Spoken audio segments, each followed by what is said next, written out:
Yo, it's your boy Extreme, aka Ron Extra, aka Mr. Overdo It.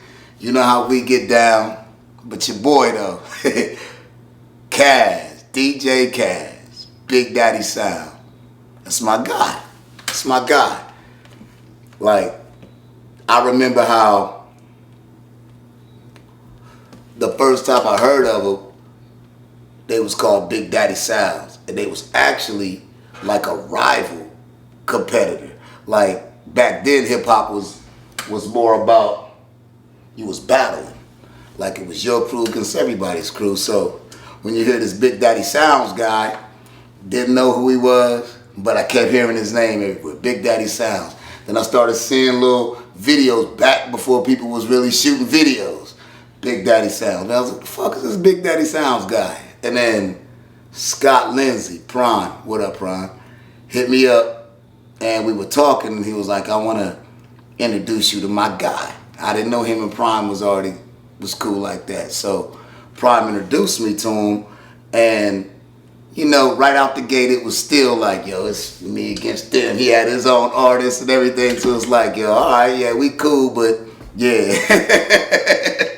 But, you know, long story short, man, a few years later, I had got picked up. I got picked up by Gutter Keys Entertainment, subsidiary of Bad Boy.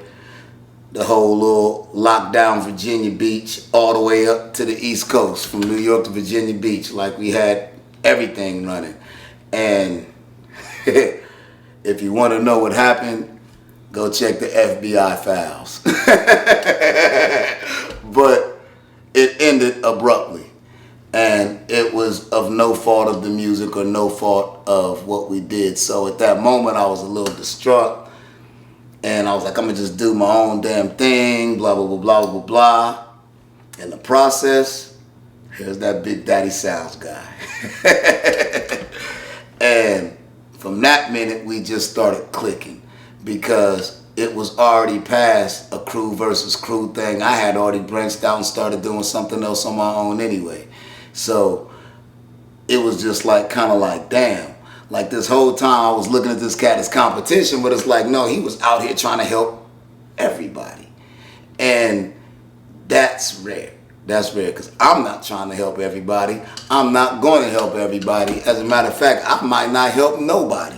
Like, I like ODB's strategy when they asked him, you know what I'm saying? It was like, what you gonna do for the community? And it was like, nothing. So, I mean, I'm closer to the ODB than you know what I mean? So, it was interesting to see that though. It was interesting to see that. And as time went on, next thing I know, he hit me up one time and he was getting good with his cameras and he was like, yo, let's do a photo shoot. And I was like, how much? He was like, free. I was like, free? Man, we spent hours and hours and hours and we drove around. We went to different spots in the hood, took photos, and he really did the whole thing. And then he started, and then I'm like, wait a minute, this dude's solid. Then he gave me a call again, like, yo, we shooting, matter of fact, and I know you got it, Kaz, I know you got it, Kaz.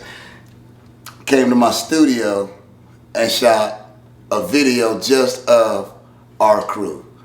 And I gotta find that. I know that's in the archive somewhere, but knowing you probably already got that shit, man. You probably got it.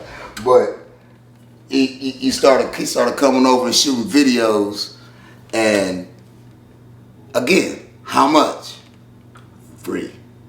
I'm telling you, if you guys do this and that, we can make it. Like, I'm trying to bring all the people together that I know that are doing their own thing, and then we can do something. And it was one of those things where it was like he was trying to eliminate everybody that was leeches and went and handpicked from everywhere different people who was already doing it themselves. And if we all did it together, we can make it. That was Kaz. That's how I met Kaz. Like, on some shit like that, and that's 100. Like, it was, it could have went the wrong way, because again, they had their crew, they was making noise, we had our crew, we was making a little bit of noise. Our crew was full of a bunch of fucking goons. Their crew's full of a bunch of fucking goons. All somebody had to do was step on somebody's Jordans. Like, and who knows what would have happened. So, it's just amazing that it didn't. It was meant for it to not happen that way. Yeah. You want to ask me how I met this nigga? That's how I met this nigga.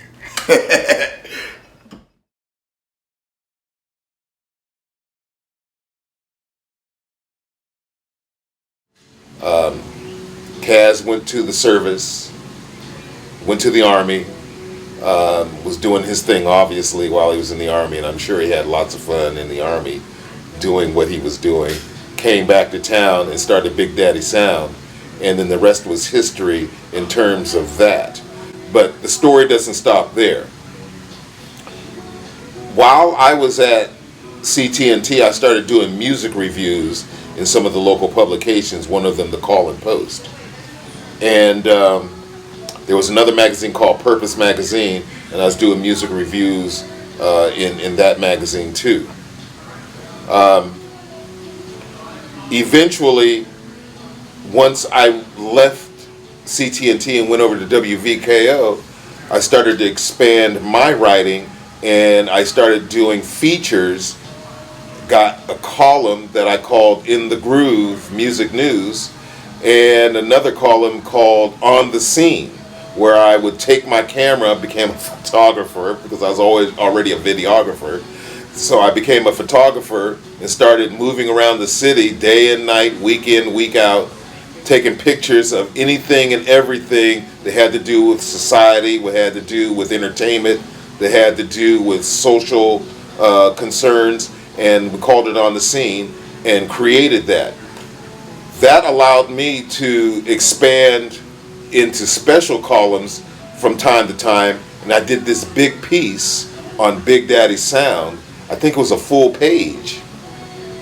And that full page probably stood and still stands the test of time because that gave credibility to a young and up-and-coming entrepreneur. Because you have to understand, in those days, young brothers weren't doing a whole heck of a lot of entrepreneurial stuff. They weren't into, strategizing and coming up with conceptions and then making it happen in the creative sense and bringing it to life, or birthing it, as they like to say these days. But as an entrepreneur, he took Big Daddy Sound and started doing his own recordings. I think he even had a record pool. Don't quote me, but I believe he had a record pool. And when you progress to the level of having a record pool, you're getting music from anybody and everybody for back in those days that wanted to get their music out, because all you had to do is get it out to the masses. And through record pools provided the music for DJs in clubs. And DJs in clubs were also, in some instances, like myself and several others, were on the air, so we were able to play our own music back in those days. We weren't controlled by the PD and the music directors and corporate. That came later. So when you had your opportunity to play your own music, I took my persona from Pittsburgh, which was Al Knight, and I became Al Knight the writer, Al Knight the columnist, and I made personal appearances with my alter ego, Al Knight. Well, Al Knight is under glass now because I had to let that guy go. I had to get back to being Ron Bryant because I got custody of my son, and I had to be a dad and a role model. So eventually I even left radio to concentrate on raising my son, but I still had the bug. So I started writing more and more, and I actually took a job with the Call and Post as the marketing and promotion director and an entertainment columnist. And I did several pieces on several of the guys and groups around town, emerging artists that were trying to do something on a regional and national basis, as well as Big Daddy Sound. So that's how that information got there, and that's how he began to DJ Kaz and the group that he was working with began to proliferate into that aspect of the business and creating their own music.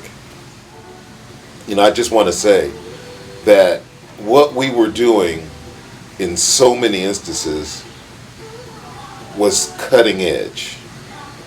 And you wouldn't believe how far ahead of the curve we were, because again, FM radio, especially in Columbus, was in its infancy. WVKO had been the standard for years. For years. They were the commercial entity, but we had the connectivity. Of course, you know, I have to give credibility to Frank Kelly, Keith, and his connection, having been the morning man on WVKO and striking out to develop this new technologies, essentially, because that's essentially what it was. No one had done cable radio before, so everything was brand new, everything was cutting edge. I keep using that word, but that's what it was. So I have to give him credibility, and the business acumen and marketing and promotion that I brought to the table when I got to town in '84. You know, we used all that to build up what we had. These young people that were doing their own thing, you know, with their own business, they're with their own company, with their own record pool, with their own label, with their own product, you know, was an outgrowth of what we were doing at CT&T. And even today, there are still no classes that you can take in high school, especially at Fort Hays. You have to understand, Fort Hays has a radio station on campus called CBE, Columbus Board of Education. CAUS is still Columbus Alternative High School. But they're not doing anything like we were doing with those students from those schools back in those days. Some have come out and have had limited success, but none like what we had back in those days up until this point now, where all of these young people are now grown, you know, 45, 50-year-old adults that know the deal, can look back and realize that they did something special, something unique, and something that they can, as a legacy, pass down to their kids and now potentially their grandchildren.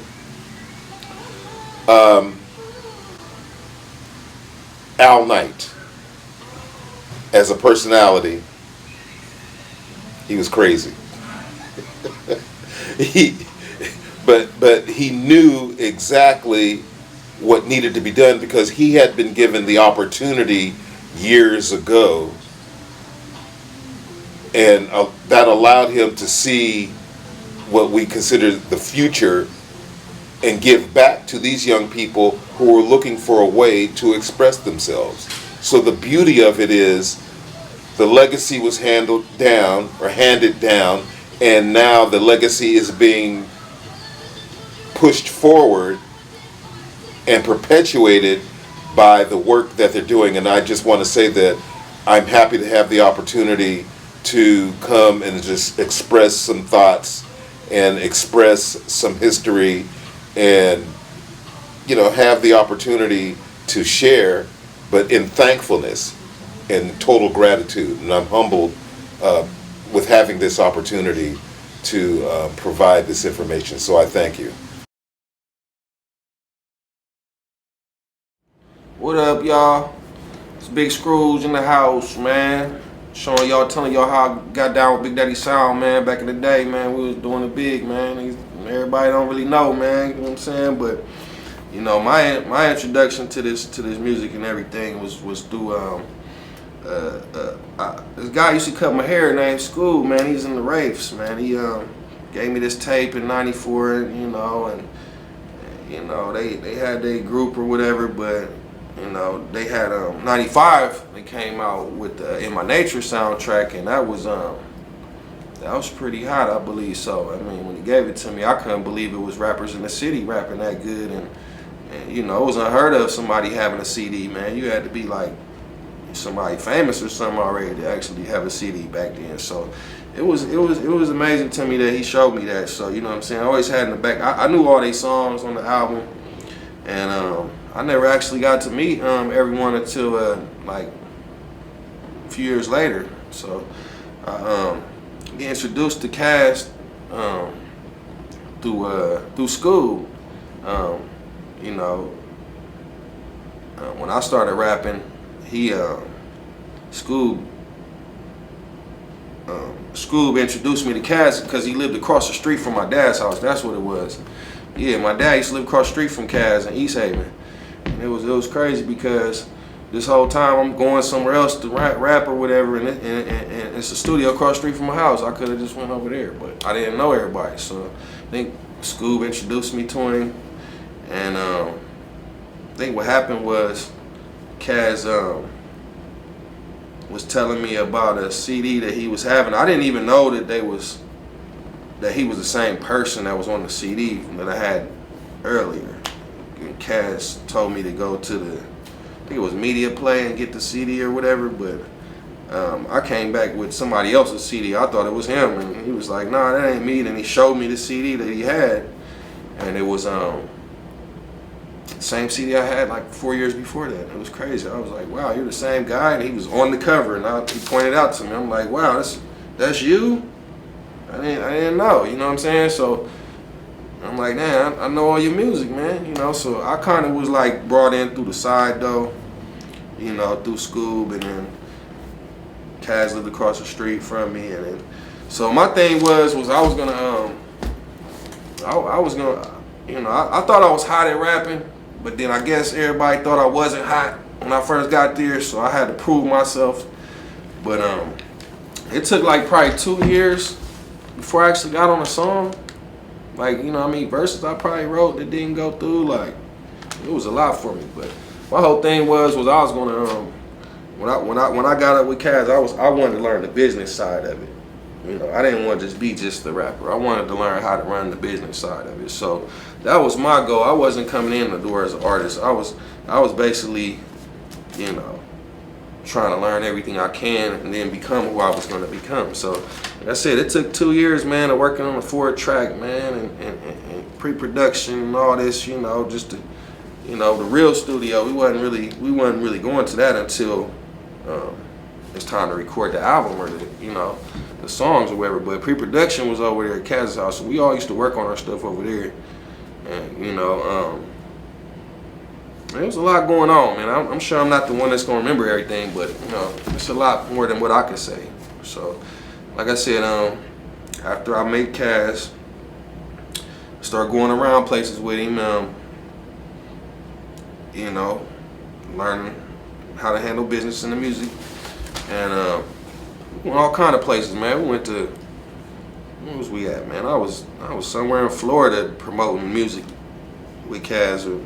We was also we went to music convention. We went to in Nashville, Tennessee. We went to the Impact convention. It was pretty stacked, man. I met a lot of famous people in there. I met Russell Simmons, all the people at Def Jam. I met all the people at So Def. We met just a lot of other people. I got pictures with a lot of people. 8Ball, MJG. We was really in it. We had product. We had promotion. We was dropping releases and everything. But the thing was, there was a lot of artists on Big Daddy Sound too. So, you know, you got only, you know, the strongest gonna be the ones that come out. So basically, you know, ain't nobody coming with trash. So it ain't just that easy to get, you know, just to come in with a song or whatever. You know what I'm saying? Like, you gotta actually be good. So yeah, in 2001, I believe, we dropped, we go to the studio and work on this album called Good in the Hood. We was all, it's like a collage of all of our work, you know, all in one album, basically, you know. It was a record label. Everybody on the label put a song in there. So yeah, it was a hot album, I believe. So, you know, I tore up a lot of tracks on there, you know what I'm saying? So, you know, can't nobody say I was whack on that one, you know what I'm saying? That was really where I got my foot in the door to be the hottest rapper in Columbus, Ohio. You know what I'm saying? At the age that I was. So, you know, anybody that want to dispute that, they can, you know, I'm sure some people would keep it real, you know what I'm saying? I believe that. I still got them bars too.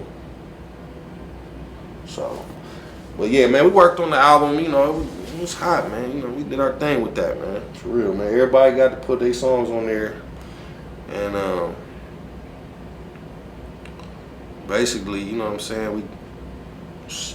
After that, went to the Grammys. I went to the Grammys with Cass. He was a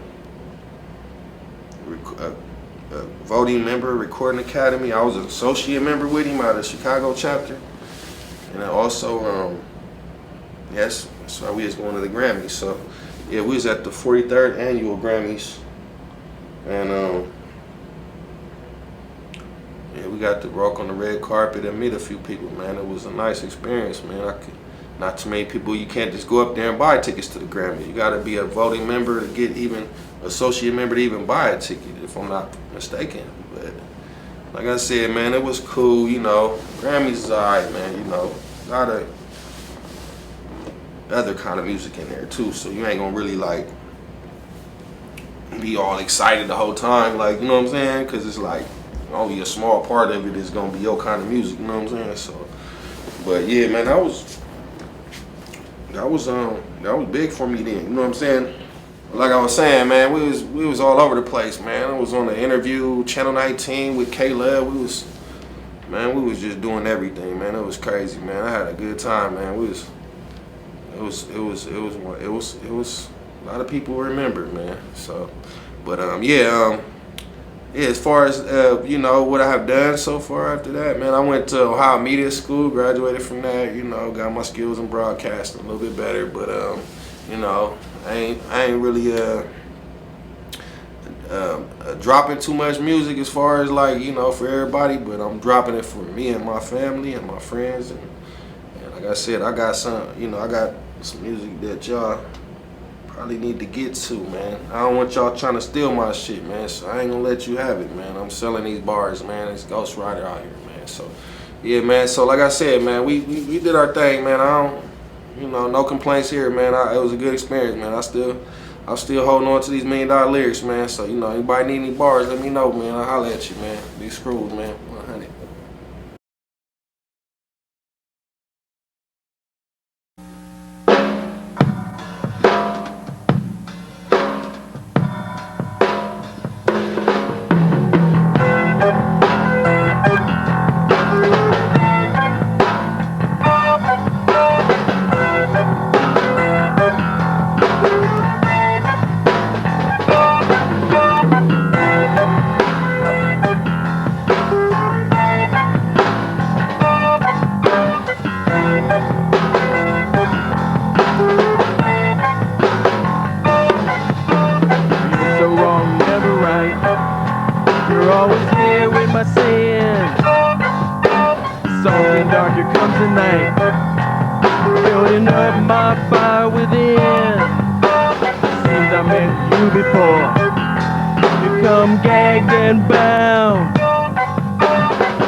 Now, Dwight, let's talk about you now. We've been hearing you throughout the hour, and you have like a soulful kind of funk rock mix. So I think that every member of the group delivers a different kind of flow. Tell us about that. Well, everybody in the group is into different kinds of music. That's the thing. None of us listen to the same thing. So it blends well. It all comes together nice. Okay, well, let's talk about the writing. How does it work out? Do you guys all contribute, collaborate, or does somebody do certain portions and somebody does the end? Usually I already have the lyrics. I usually write them at home, and then I'll just take them to practice, and I'll read a few things, and we'll jam around, and it kind of just comes together. Or sometimes I have a guitar, I may come up with something by myself at home and then take it to them. Okay, well, let's talk about the name Superstition, because that leaves you, you know, a little bit dark, a little bit light. So how'd you come up with this? Actually, the name Superstition, a friend of mine came up with the name. Me and I were discussing having a band, and what it is it's a play on people's superstitious beliefs. You know how everybody's like superstitious about something, and that's kind of how we came to name it. Yeah. Superstition, we're talking about Chosen. What's it got to blend out? What you get a little sex, a little sound? What's going on? It's got a little sex. That's what we read. We read something about sex. Well, it's got a lot of sex, but it has elements of religion, you know, because my family's Christian, and it's all that sex, religion, and just life. What it really is, superstition is like a balance between the dark and the light, like the good and the bad, and it all mixes together. Oh, yeah. Yeah. All right. Yep, that's the group Superstition, with my brother as the lead in that band. This is a very special moment for me, as you could tell he introduced me in the music business, in my music adventure. In the beginning of the documentary, we talked about me being the drummer in his band called The Bleeders when I was just 10 years old.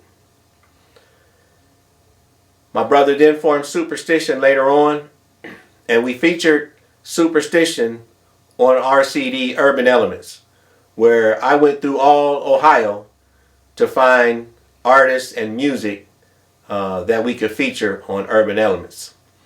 After Urban Elements, Superstition put out a CD called Chosen. This interview is from that CD called Chosen. Superstition then followed up with another CD called Joys of Perversion, only from my brother. But again, my brother got me started in this business when I was only 10 years old as his drummer. And then when we started Big Daddy Sound Records, it was only my duty and my obligation to feature his group, Superstition, on the Big Daddy Sound record label.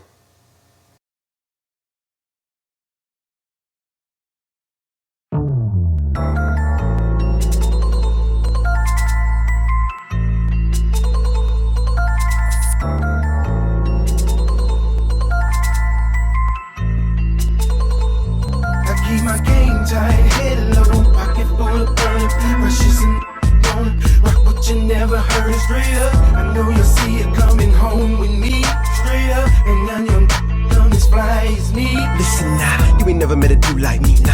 First class with a nigga low key, I'm all about that get right. Stay pimped out on the mic, just listen now, nah. You can't stop how I do my thing. Can I clock go against the grain? Can't feel my pain, can't feel my pain. Say, but things will never be the same, never be the same. Cause ever since I stepped in the game, I knew I can make it do. What would it do you ain't heard? Then I got news. Alright. What's going on, people? This is Al Lewis J, photographer, videographer, formerly known as Deep C of Big Daddy Sound Records. Alright, so my love for music and hip hop started early on. I was a break dancer, b-boy, and had a passion for writing, right? So I was fortunate enough to have parents who fed into me and you know, blessed me and continued to push me to learn how to write. And one of those skill sets happened to be poetry. So from there, obviously, I blended the two. Hip hop and you know, the dance thing just came natural, it's organic, and just kind of developed that skill set and became popular. You know, from that skill set, it was just a great time in music, a great time in hip hop, a beautiful time for me. And as you try to develop and you want to, you know, become popular on another level, you want to try to be on stage, try to be on TV, MTV Raps, jukebox, things of that nature. Aging myself, but those are the joints back then. But when you want to get to that level, now you're trying to study. Like, okay, well, what do I need to do to get there? How do I get on stage with LL? How do I get on the dance floor with MC Hammer? What do I need to do to get to that stage? So I started, you know, a solo career. I started trying to figure out what I needed to do. So the rapping was there. No song structure, anything like that, but I had bars, and was always looking for somebody to produce, always looking for someone to create. I had a few singles that I had put together just because back then you had to do demos, right? There was A&Rs and all that. It wasn't like now where you can just create a song, put it on the internet, and then it flies, and if it doesn't fly, create another song. Whatever. Back then it was a process. You make 2 or 3 songs, you put them on a tape, you would shop them to different record labels and hope that they would, you know, connect with you and like what they heard and then invest in you and give you an opportunity. As I was creating my demo and trying to find a way to, get on with somebody, with a label, whatever, I hooked up with this young cat by the name of Slim. And he already had a group, he already had a little entity going, but he wanted to branch out and do production. And I was trying to get my demo together, so we linked up and we had a common love for the music. We kind of hit it off right away, right? And from that relationship of creating music, I was able to kind of go with him in his group. So the name of his group was Buck Wild, and they had already established themselves in the city. They were already pretty popular, almost like Wu-Tang of Columbus, Ohio. So they were already doing shows and traveling, and they had an opportunity to go to Atlanta with Big Daddy Sound. It was right when they started making negotiations and building a network relationship with Big Daddy Sound. And they invited me to go along. So I was rocking with Irv. I'm like, hey, you know what? Or Slim, rather. Rocking with Slim, and I'm like, hey, I'll go with you. You know what I'm saying? Whatever it is, I'll sit in the back seat and, you know what I'm saying, pay for gas. I ain't got a lot of money on me, but I just want to be a part of something. I just want to be a part of the moment, right? So we go to Atlanta. They perform. They're kind of all over the place. That's how hip hop used to be, like 20 cats on the stage, yelling on microphones, sounding ridiculous, right? So there's untamed talent on stage, right? But you can see that they have that thing. It's just a whole bunch of energy. And from that trip, I was able to build a relationship with the group, but then also introduce myself and build a relationship with Big Daddy Sound, right? So I was able to meet Mr. Real, I was able to meet Kaz and build a relationship there, right? So fast forward, we get back home, and the consistency that I had, as well as the artistic presence, made Slim say, you know what, why don't we do something together, right? In those days, and probably since the beginning of time, you have your star, and then you have your soldiers, and your soldiers don't always fall in line. So Buck Wild was going through problems, right? But I was solid. I'm on time. I have my money when you're supposed to have your money. My bars are right. The talent was already there. So we linked up, and he allowed me to join the group, right? It wasn't necessarily the best. You ever see when Johnny Gill joined New Edition, and it was best for the group, but they wasn't really on it. He couldn't really dance like everybody else could dance, and it was the same thing, right? Like, I wasn't specifically what they had going on, and I was coming in from the outside, but I was focused. I had a great amount of talent, could dance, could rap, stage presence, all of that. So moving on to the first project that we did together, it's About Time. As we're creating It's About Time, myself and Irv pretty much did all the business, all the paperwork, all the copyrights, all the studio time that needs to be paid for. All of those things were taken care of by me and Slim as we're putting this album together. We're getting a few songs together and everything's sounding good. Let's go nurture this relationship with Big Daddy Sound. So then we take a couple of the projects, a couple of the songs, just like it was a demo, and we take it to Big Daddy Sound. Take it to Kaz listens to it. One of the things that's funny, side note, when you play music for Kaz, he does not give you, it's an old school mentality, they do not give you any emotion. They just bop their head a little bit, play with the papers on the desk, whatever the case may be. And you're sitting there waiting like, okay, he about to be like, oh, this is the hottest. Because anytime you play something new and you believe in it, one, is personal. But we were hot, right? Well, we was the next. So we would play it for anybody else, and they were pumping us up, going crazy. Like, oh, man, y'all need to get out of Columbus. We played this for Kaz, and I promise he might have blinked twice and nodded his head like a little bit. Yeah, with that DJ nod, it's like off tempo.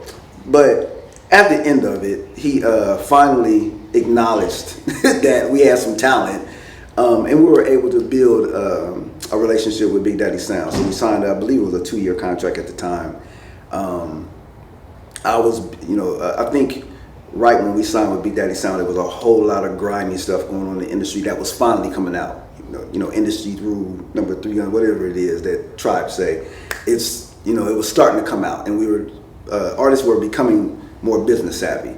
So we signed a 2-year deal. I was like, let's see how this first album go, and then we'll see what's going on. And I think we had lawyers look at the paperwork and everything. So it was really, really like, for me, it was an intense thing because I didn't want to be trapped and have an opportunity to get with Diddy, or get trapped and have an opportunity to, I don't know who was hot back then, but Diddy was number 1 back there, Rockefeller, right? So at that time, everybody would work and grind on demos and performances to get on with a larger record label.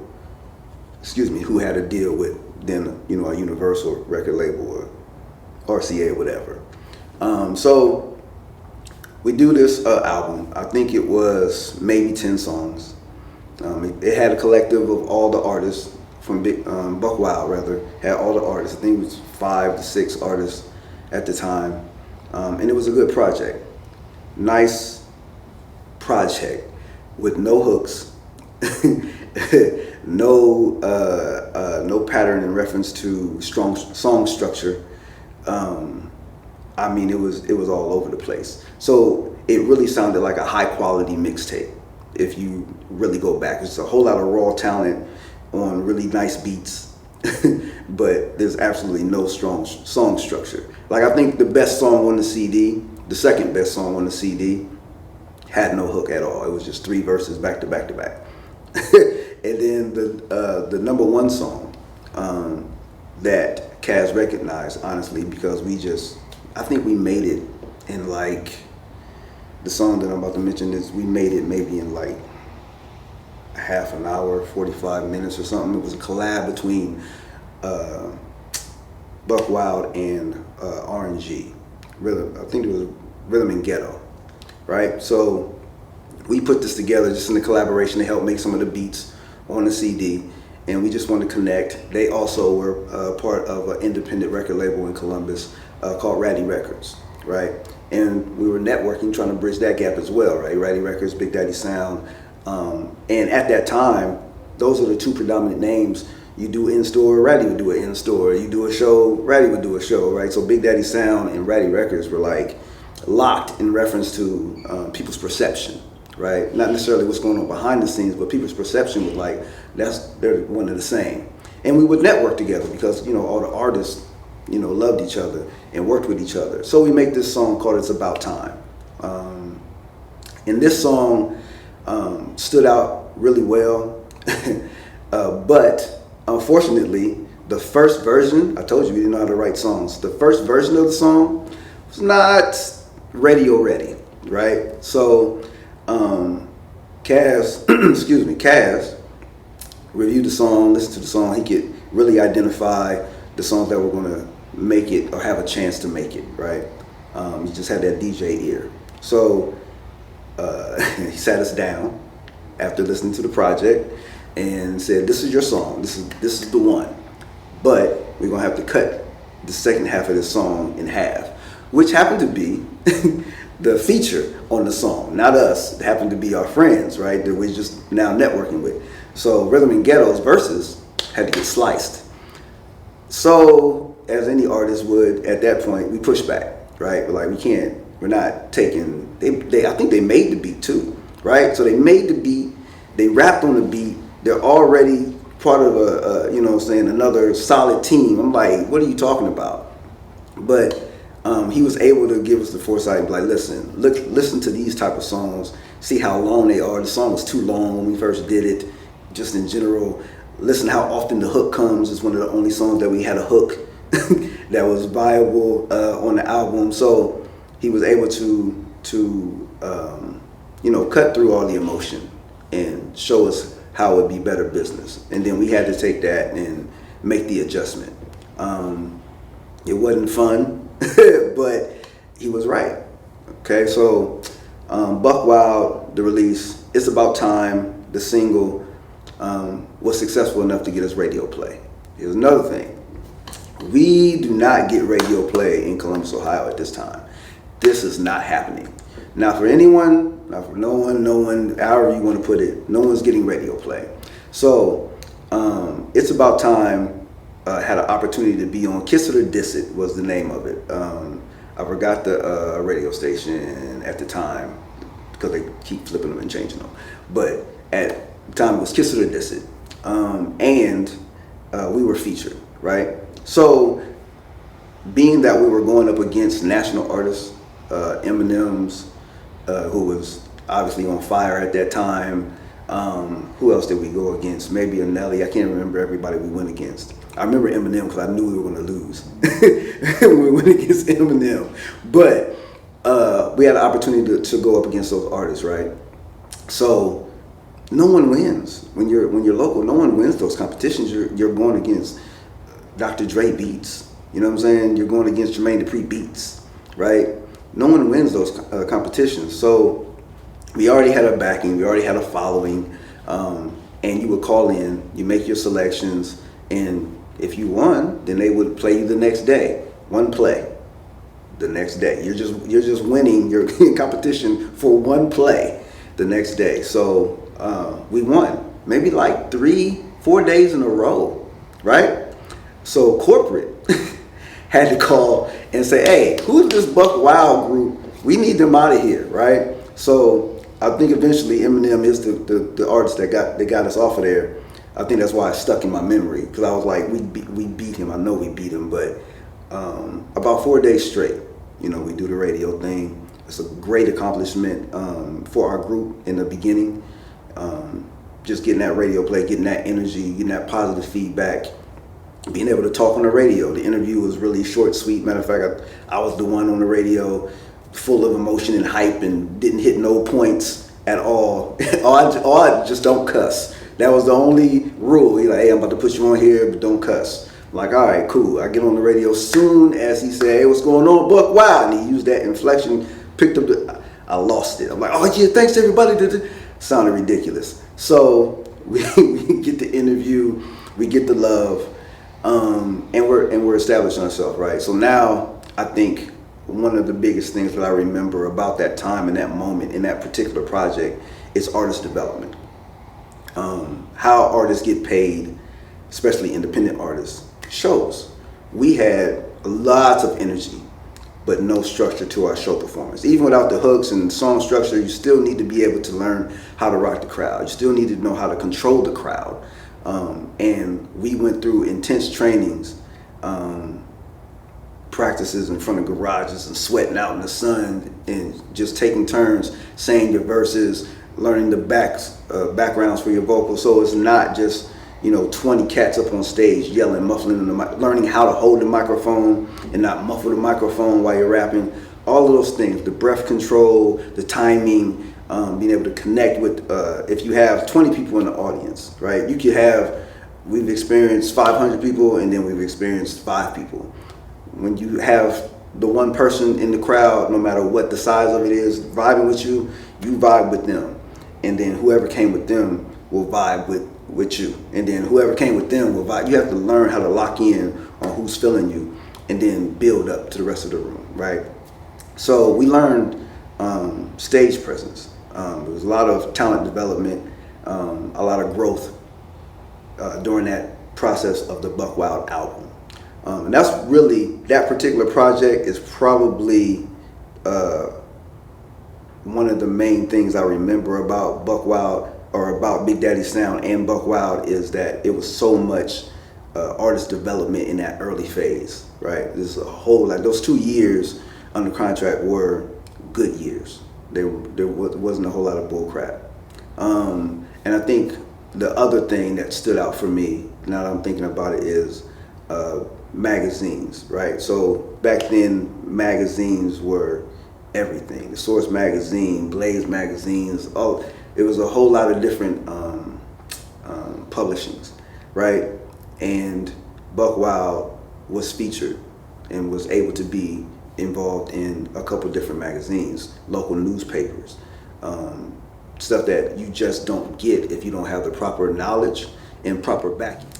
So even TV interviews, we had opportunity to be on TV. We had a TV 19 interview, right?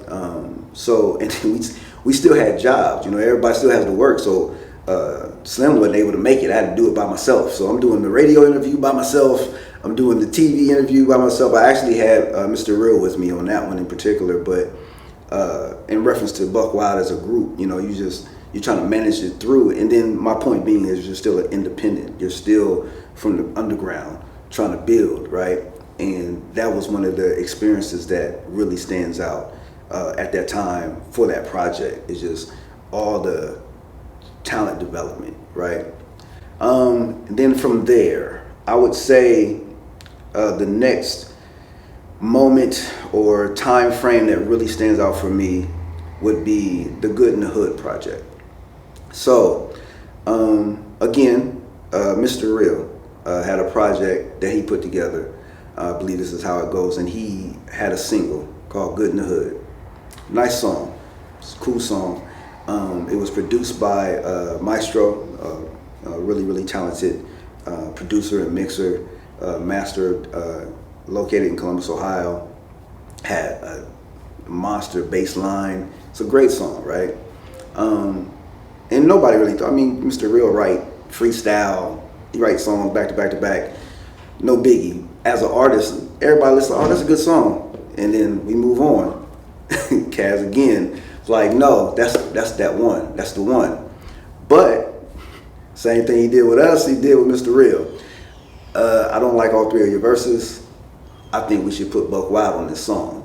Now, I don't know how that conversation went because I wasn't there, but I know Mr. Real, and I don't think that went over too smooth at the beginning, right? Because we were still new to the company, still new to Big Daddy Sound.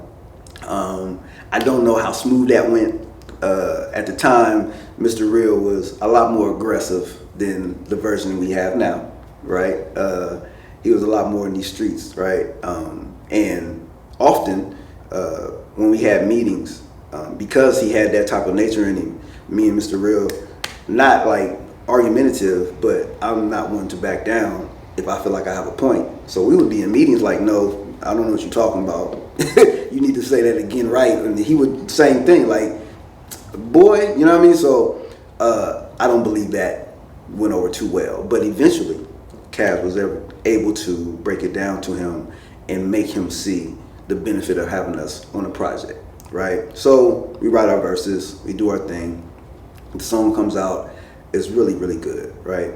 And it's a complete project. So instead of just doing a Mr. Real project or another just a Buck Wild project, Kaz was like, no, let's do a Big Daddy Sound project. And let's incorporate everybody and all the hits that we have. Everybody has potential for a hit. Let's grab all the hits from all our artists and put them collectively together. And then let's write some songs together as well, right? So Good in the Hood just happened to be the one that stands out on that particular project.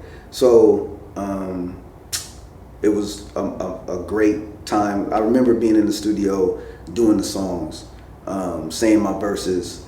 That was one of the best times on Big Daddy Sound is Good in the Hood. That I don't think anything will top that. Out of all the things that we've done, Good in the Hood experience, creating it, was probably the best. Blake beats were retarded. Stroh had some stuff on there. It's just really, really fun time, just sitting collectively building and creating. So the project comes out. Good in the Hood is a standout single, and it's time to make a video. So again, you can make your own videos. We did a lot. You know, we did a lot of stuff independently. But Kaz, I don't even know how he thought to do this, but there was a young man by the name of Ethan, and he was still in college, I believe, right?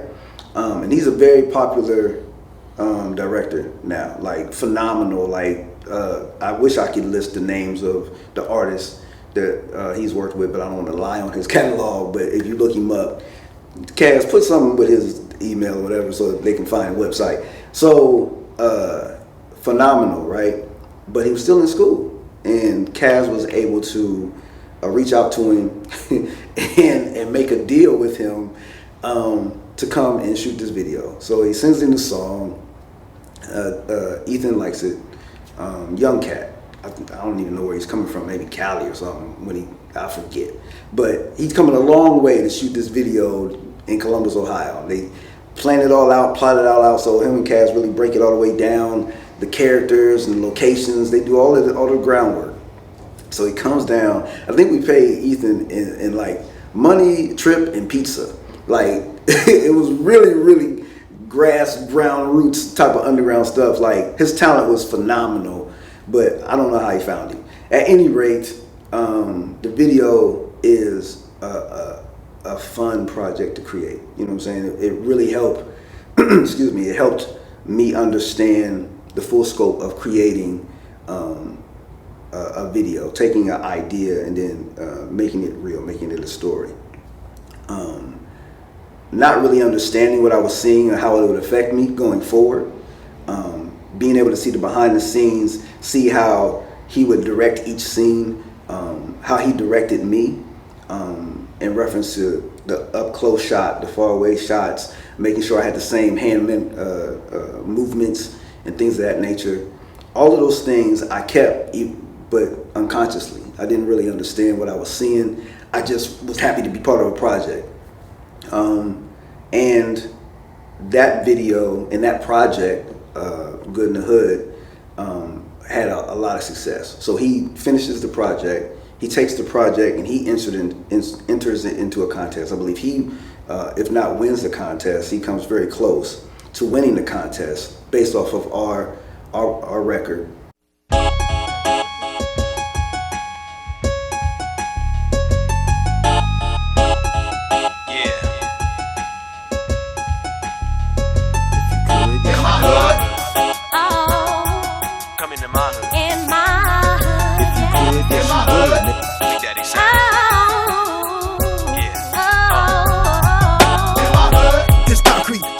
Never sober, flip that corners with that fused up on their shoulders. In my hood, they inhale, keep the garden's aroma. Poison ivy manipulate mind to maintain composure. In my hood, shorties be checking for the major figures. You carry weight, pushing and dropping, flossing jigger. In my hood, wanna be gangsters front like they got flavor. Exaggerate about their caper, misdemeanor thug by nature. In my hood, they walk rock violence without their collars, wearing white beaters, staring at waiting for drama. In my hood, love is love and blood is thicker than water. Before the love of a dollar, it's sell work to their mama. In my hood, veterans of this game, they know the saga. Same drama, different episode, the block is getting hotter. In my hood, we hold it down and rep to the final hour. All my soldiers freestyler, let me hear my nigga holler. In my hood, yes you could, yes you would.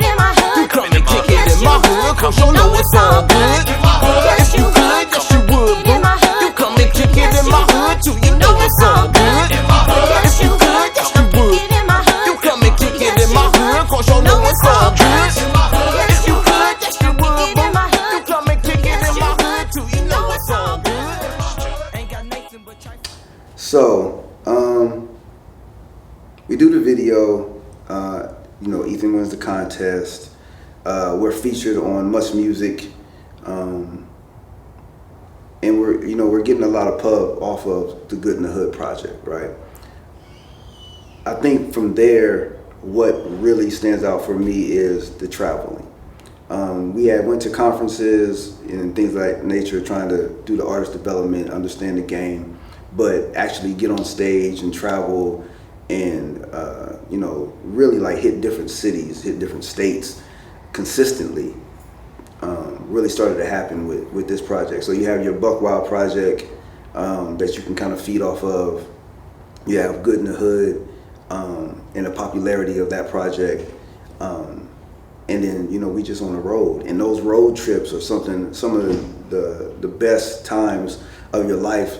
It's just like being in a brotherhood or being on a basketball team or football team. Like, those are the times you really bond and argue and do whatever, with the people that you're with.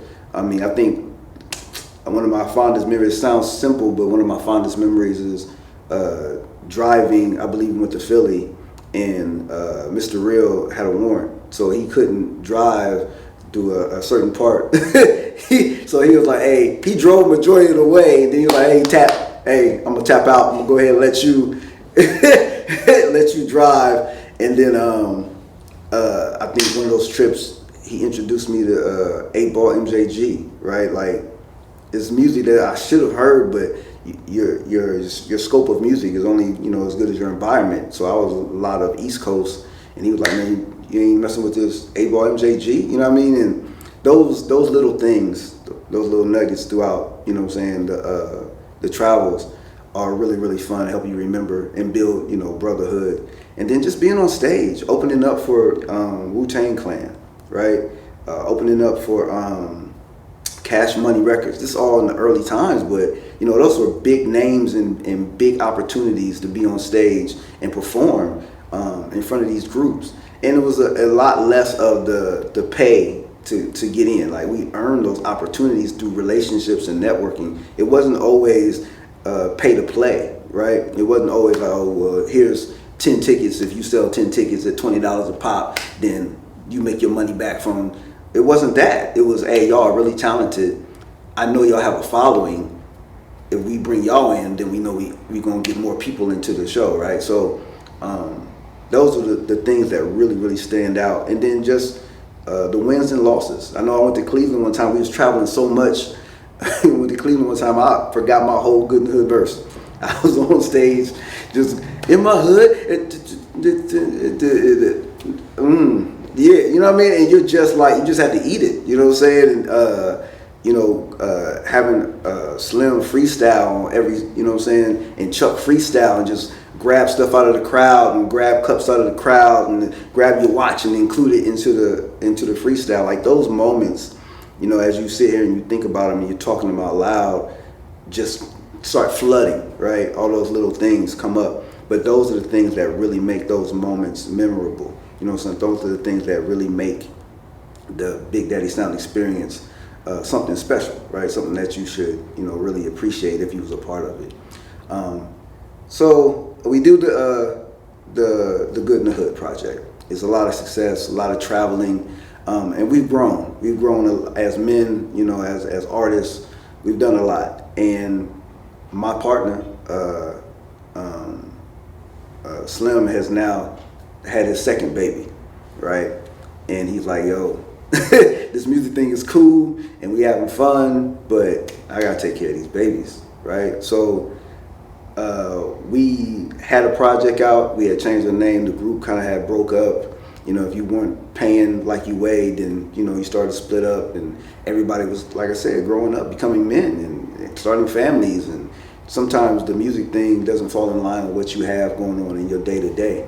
So he said, you know what, I'm wiping my hands. I'm just gonna move forward, and I'm gonna rock with my family. You know, so I'm just gonna handle that, and you got to respect that. You just, okay, I understand that, right? So I moved into a situation where I was like, well, what am I gonna do? Because I ain't no kids. But I had all of the structure, all of the networking. I had the backing, Big Daddy Sound, to create a solo project. So I'm like, all right, let me give this a shot, right? So Positions of Power was my solo project. And it really embodied everything that I had learned up to that point. I was really popular for my vocal control, changing my voice and my octaves to create a different feel for each song so they wouldn't get boring. And I was able to put together a really solid project. And that project, you know, it got featured in the magazine in Phoenix with really positive reviews. Again, you know, TV spots and things of that nature. So, and I was able to then start getting paid, right? So I was doing, I would say, like 15, 20 minutes because I had all of that big Buck Wild, By Any Means, which are a new name word for the new group. And then my solo, I had all of that material, so I could do 15, 20 minutes easy, right? And I was going into the little smaller cities around Columbus, and they would pay me, you know, $200-300 to do, you know, 15 minutes, right? So I was in a space where I was like, man, I probably really can do this and go to another level with this if I just keep grinding. And even if I don't, I can build a fan base in which I can just keep feeding into, right? And bring in revenue. So my solo project was really a growth experience in reference to understanding marketing understanding what's necessary to market myself to the public, and just grow as a talent. But somewhere in that time frame, I'm just getting older. I'm probably getting to my late 30s, I think. I just ran out of words, right? The music was changing. It always is forever changing. It's a young man's game for the most part. And I just didn't have anything left to say. I was starting to regurgitate the same material. Like, okay, new beat, and I used to write fast, but new beat, blah, blah, blah, and you would listen to it and you'd be like, oh, that's nice, but it would sound exactly like the very next project. Every once in a while, I would come up with something, collaborations with DJ Prime stands out to me. I had a song that really stands out, that was really good. But even with the experience on stage and receiving money for what I was doing, I was growing tired. Like, okay, the traveling, I think we drove to Atlanta as a group one time. We drove to Atlanta. So you're talking about 10 hours, and then we performed. We stood around. You have to wait. Stood and waited around for hours to perform. We did 12 minutes, and then we all had to go to work. So we jumped back on the road 10 hours back. Like, that starts to wear on you. And as I got older, I was like, I don't know if I want to do that. I remember on one trip, we went to Miami, and we went to a strip club. And it was Slim, Kaz, and I think it was just me. So I think it was us three because we went to a convention. And we went to this strip club. And so the girls are dancing and everybody's rocking, and you know how strip clubs do. And we having fun, and Ice Cube walks in. And it's just like the movie. They ran an alarm, and all the girls, a girl was sitting on my lap. It was working, and the alarm go off, and all the girls left, and she was like, hold on, give me one more minute, because he has another couple, and to call all the girls and take all the girls away. I'm like, man, but those are the moments that you always remember and you love. Ice Cube taking all the women out the club.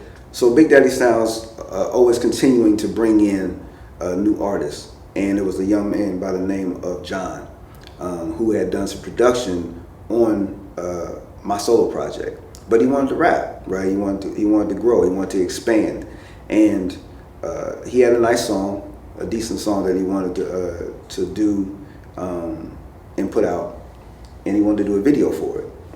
He didn't happen to have anybody available, and I was like, well, I'll shoot it for you. We had shot our own videos, besides for the major ones that we really put out there. Like, we would shoot our own videos, so I've seen the process. And I've seen it at a high level. Like I told you, when Ethan did it, I was taking notice of it, but I really wasn't. It was subconscious.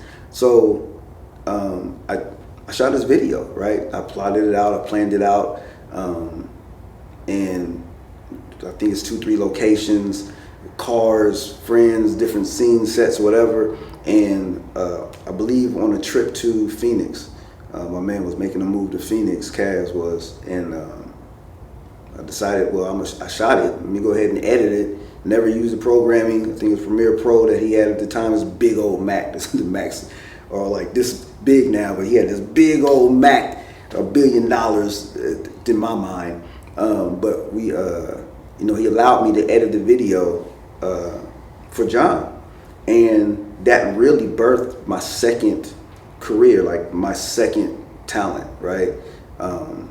Because up to that point, I've always been in front of the camera, always performing, always dancing, rapping, and then I had developed a love for directing, for creating on the other side of the camera. And I didn't really realize that until that moment, and I created the video for John. It sucked. It was a terrible video.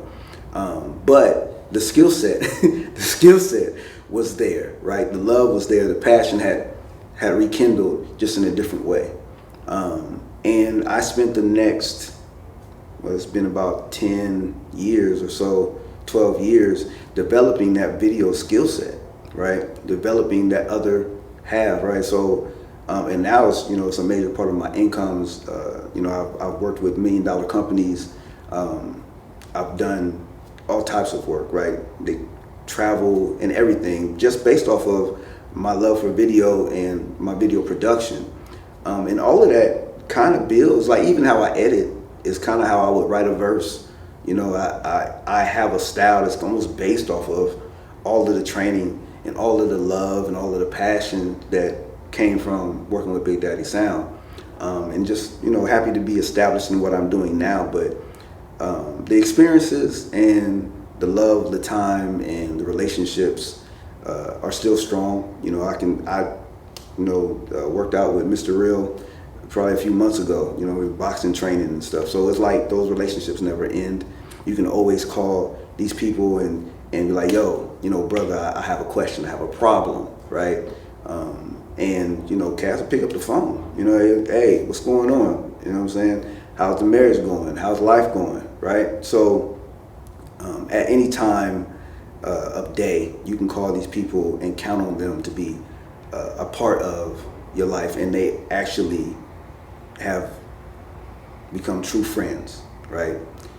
True brothers through Big Daddy Sound. Kind of my story.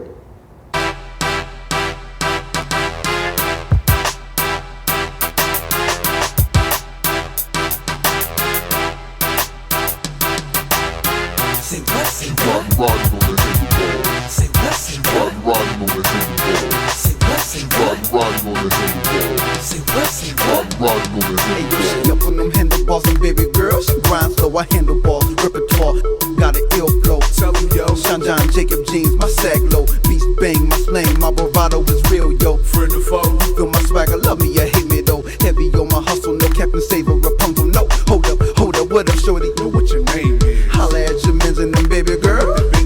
Tell me what you drinking on, shorty, get your hustle on. Get up on them handlebars, ride it when the beat come on. Be my Don Diva, freak your body and got it going on. Do it like a song, do it like a song. I know, but don't care, so just feel me. I know you down the road. Hit the flow, hands on your handlebars. Come on, drop it low, really low. I ain't for play, so keep it moving, yo. Keys in the ignition, we dipping, they yo, finna go. Hold up, girl. Tell me what your name is. Back up now. Show me what the business is. What's up now? Tell me what you're drinking on. Get it, man. Shorty, get your hustle on. Say what, say what? Riding on the handlebar. Say what, say what? Riding on the handlebar. Say what, say what? Riding on the handlebar.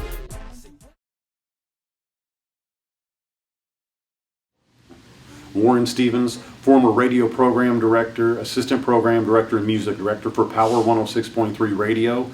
In my time in radio, I've long held the fundamental belief that local radio should support your local artists and help them get to a national level.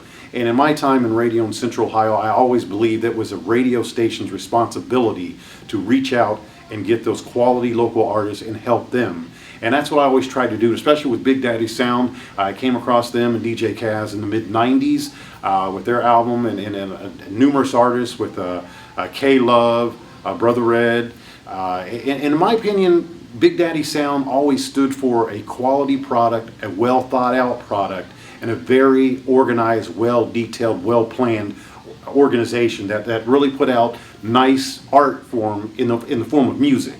And some of the events, parties, promotional events that we had together were some of the most incredible times, and by far one of the top organizations as far as local artists, we could say local/national artists as well. And I feel we were very fortunate as far as being able to get Big Daddy Sound quality airplay on the radio locally here in Columbus to help support them on their journey to the top of the charts.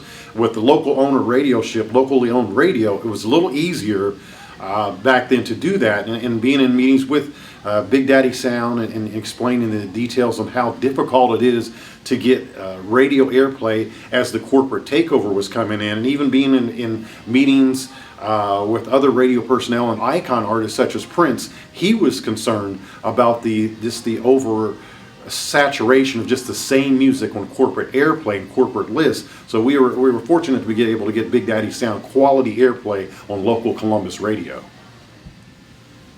And even after the corporate takeover, so to speak, Big Daddy Sound was very, very fortunate to be able to get some traction and get continued airplay in Columbus. With corporate takeover, you're looking at one radio company owning stations in Columbus, Dayton, Cincinnati, and Louisville. And in Columbus, Big Daddy Sound was, out of all those cities, was one of the only local/regional groups that was able to get traction and airplay in that realm. So they were very, very fortunate to be able to do that.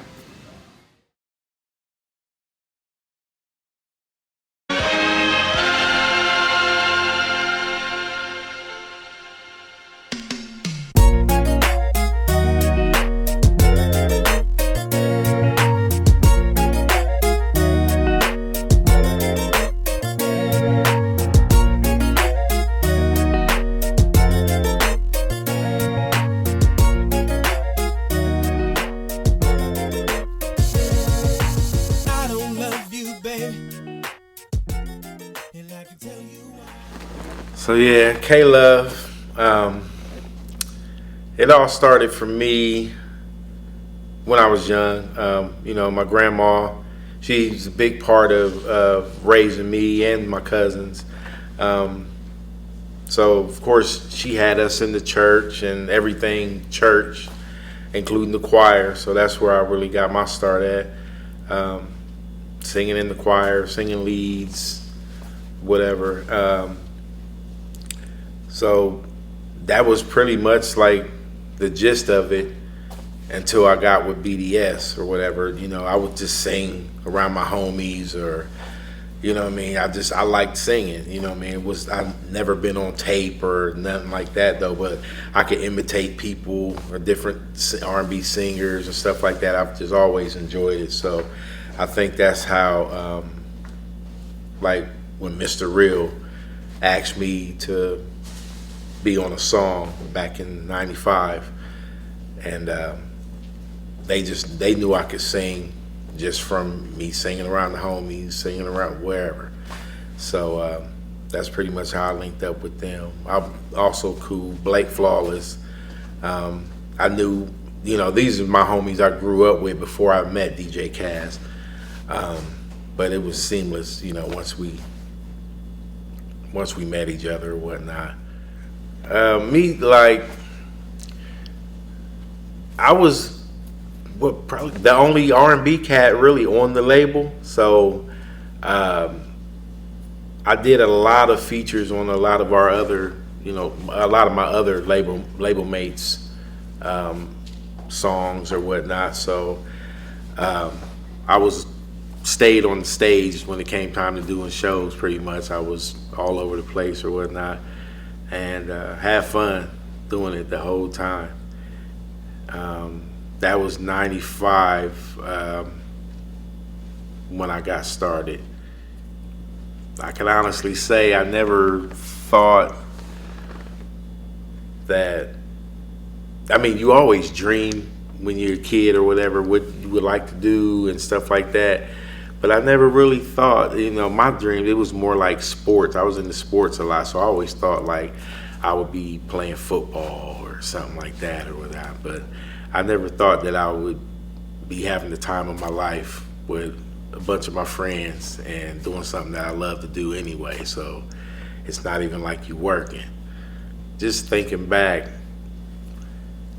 like with all the places that the music was able to take me, places that I probably would have never got to see in my life, you know what I mean? So I'm grateful for that though. It's been fun. My first track that I did on my own was, hold on, give me a minute. I'm thinking of Boom Bee's song, Cross My Heart was my first song that I wrote. And it's funny, I had that song written. I used to like writing songs too. I didn't bring that up, but yeah, I used to like writing songs. So I had that song written for probably 2-3 years before I actually put it on wax or whatever. But I think it came out pretty good. It was a process because I was new to the whole, like I had a talent like I could naturally sing or whatever, but in that studio atmosphere, it was foreign to me. You know what I mean? Like, you know, I didn't know too much about the timing, and they'd be like, "Hey, give me 16 or give me," you know, and I'm sitting there like, "What?" So once we got all that, you know, they was patient with me or whatnot. It took a lot of takes or whatever, but once I got familiar with being in the studio and you know, seeing how things work and hearing myself for the first time, like, you sound different for some reason to yourself when you hear it on tape or whatever. So that took a little getting used to too. But yeah, Cross My Heart was my first one, solo by myself. And what was your feeling when you heard it on the radio? That was the first. Man. That was the first Big Daddy Sound song that was played on Power 106. yeah, that was first time hearing it on the radio. What was it, Kiss It or Diss It? It wasn't? No, we got yours played regular. Did we? Yeah, on 106.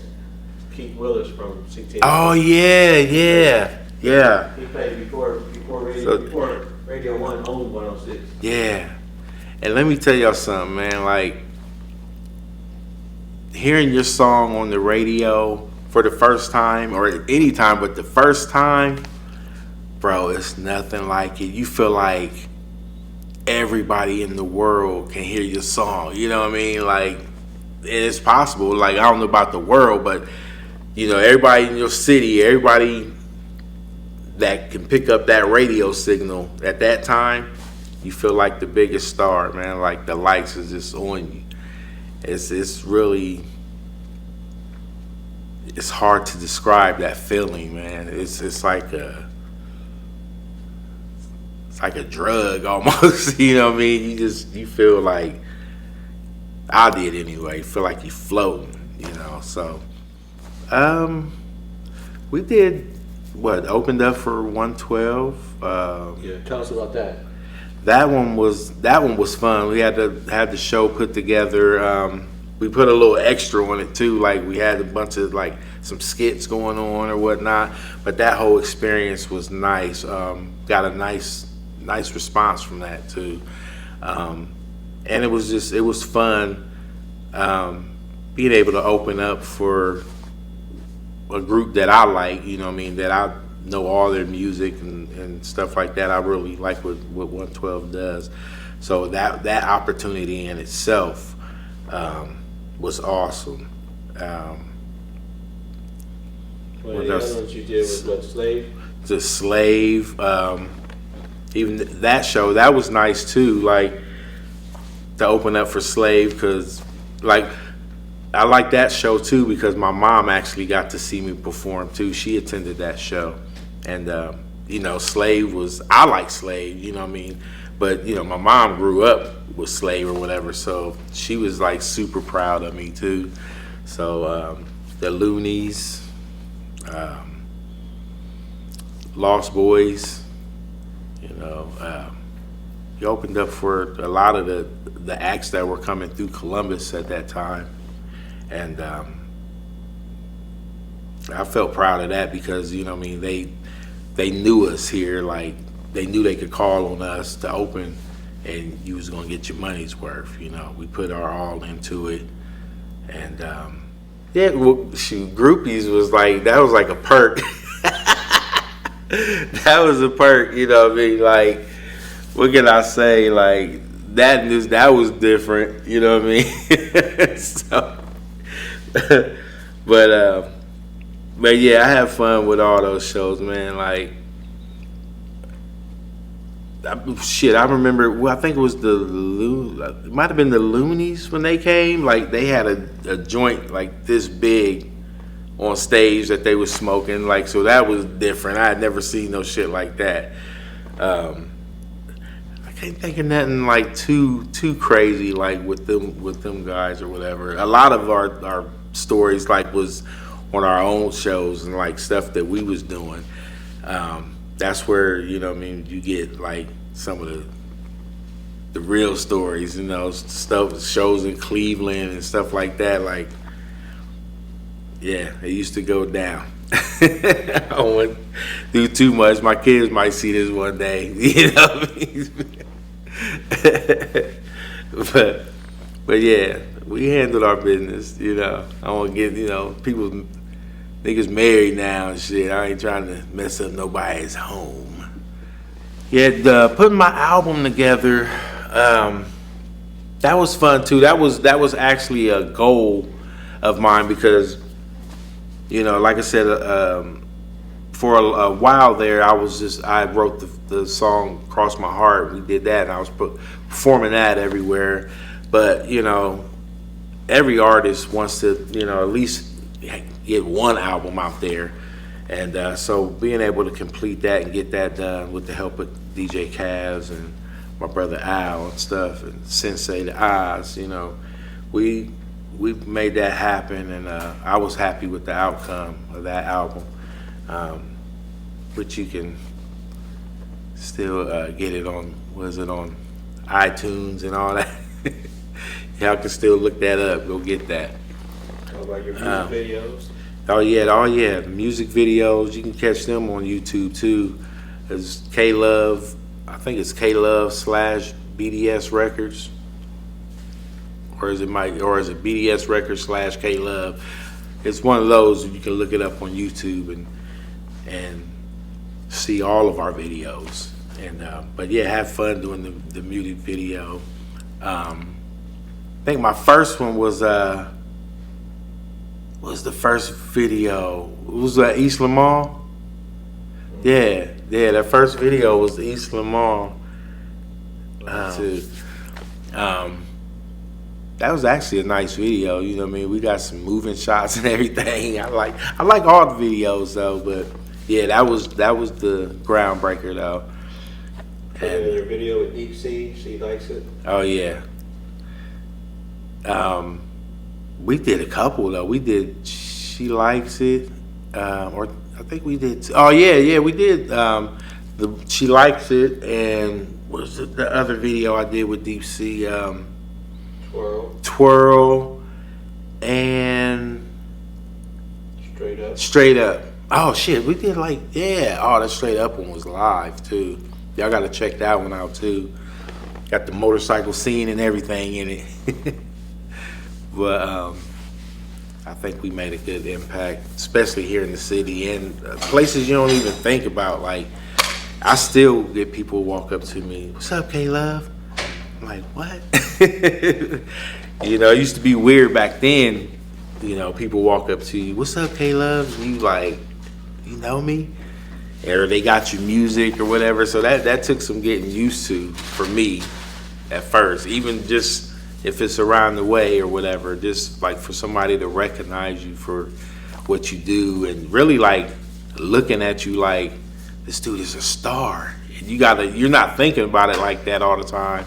But you got to think of like how they're looking at you, and you know what I mean. It's like how you might look at one of your stars and stuff. You know what I mean. But it was just weird for me at first because I'm like, I think who really had me look at it in a different way is my nigga Mr. Real. He was like, "Bro, you got to think they looking at you like, shit, nigga, you a star." You know what I mean? In their eyes, they don't know no difference. I'm like, oh yeah, damn. All right, so that kind of put a lot of perspective on that or whatnot, though. But you know, I'm glad I could, you know, make somebody dance, make somebody happy, singing my songs, whatever. Yeah. Oh, New Orleans. That was a fun one. That was a real fun one. We had who else? We had a bunch of Shekem Mac 10. We had everybody. TB. Yeah, this had some socks issues coming in. Stuff got the missing, but that was fun too. Hey, what was the one, Kaz? That ain't the one Tina drove, was it? Tina was in. Was that the New Orleans? Is that the one where we almost crashed on the freeway? left him at that brew at the gas station. Who we leave at the? Oh, that's right. Yeah, I remember we was all in the bathroom of the RV. Well, not all of us, but it was a bunch of us in the RV bathroom, smoking a little blunt or whatever. Next thing we know, we hear, then the RV starts shaking, swerving. I was like, oh shit, this how it's going in. This how it's going in. That was scary. Yeah, fun times, man. Fun times.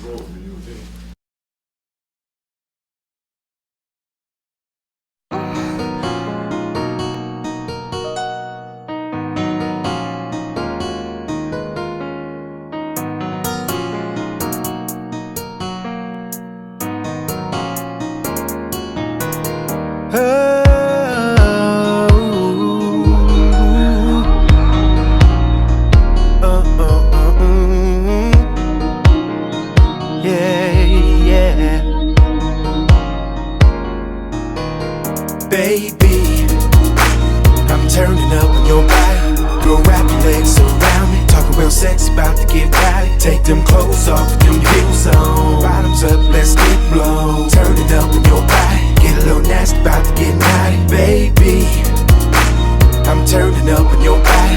Girl, wrap your legs around me. Talking real sexy, about to get rowdy. Take them clothes off, put them heels on. Bottoms up, let's get blown. Turning up on your body. Get a little nasty, about to get naughty, baby. I wanna start this off like I was singing my last verse. Yeah, we're gonna talk about Big Daddy Sound. You know, I'm gonna let y'all know my journey in the BDS records. From, you know, a little bit about the beginning, but I'm gonna let you know how it went down. All right, so I've been knowing Blake, which is Kaz's cousin. Y'all know that part. But so I know a lot of people in the neighborhood, though. The city started to have a couple of labels trying to pop up here and there. You know what I'm saying? DJ Kaz and them had already put out these cats called The Wraiths. That was the first single they put out. So you had Black Cartel, and you had Columbus Mob, and you had some other cats. But these were some of the bigger names popping up in the city. Me being a solo artist, I had options. You know what I'm saying?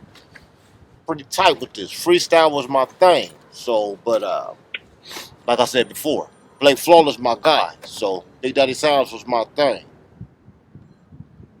Man, homeboy Jamada trying to hit me up, you know. He was on tour with us one time. He went to Atlanta, I think. But it's like, it's all right.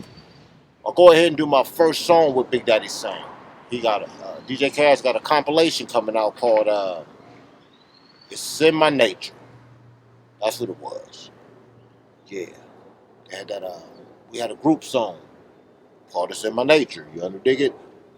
So everybody knew I could freestyle, but they didn't really know how my writing skills was. First song I wrote was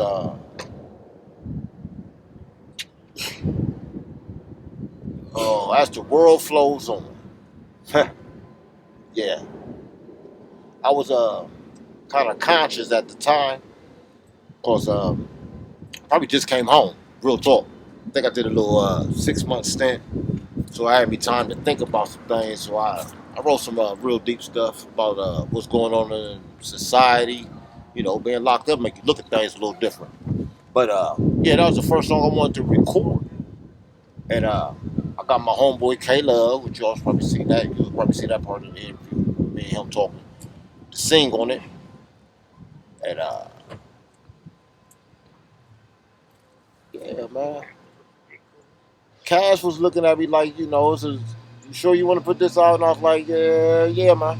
I want my first song to be positive. You know, even though my name was that nigga Chuck.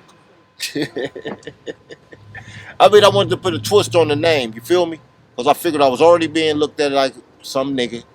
But, you know, I had a deep message. You know, some things to talk about. So, it was pretty cool. We used to do Juneteenths at Franklin Park.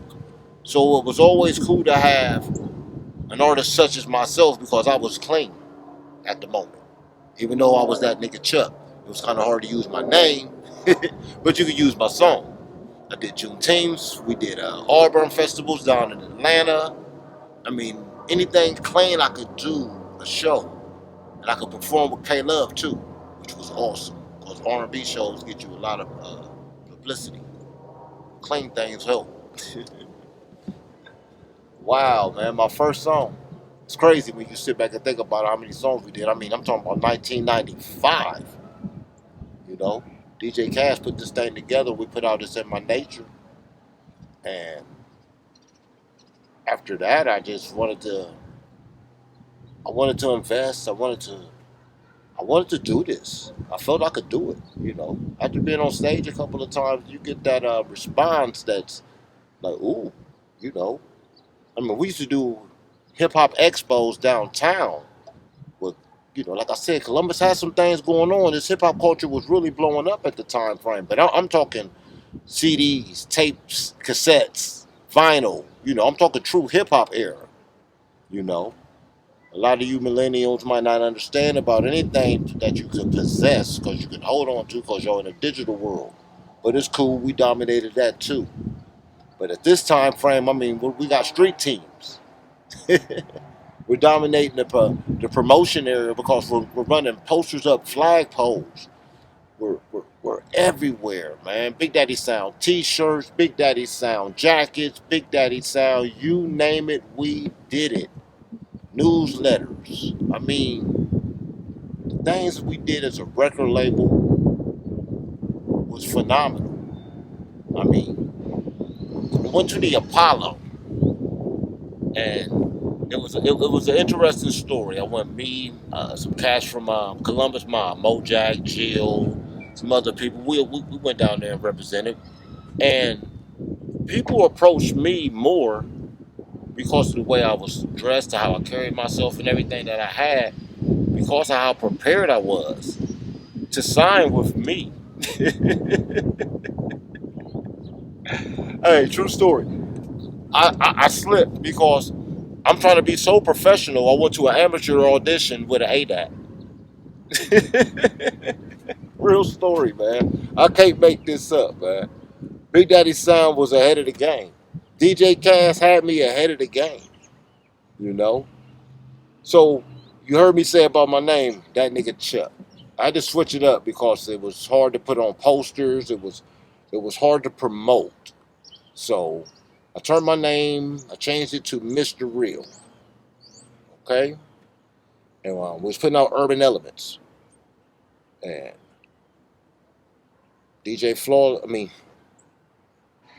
Blake Flawless, can't call him a DJ, he's a producer more than me. So Flawless came up with this track called Keep It Real, or For Keep It Real. He had a track.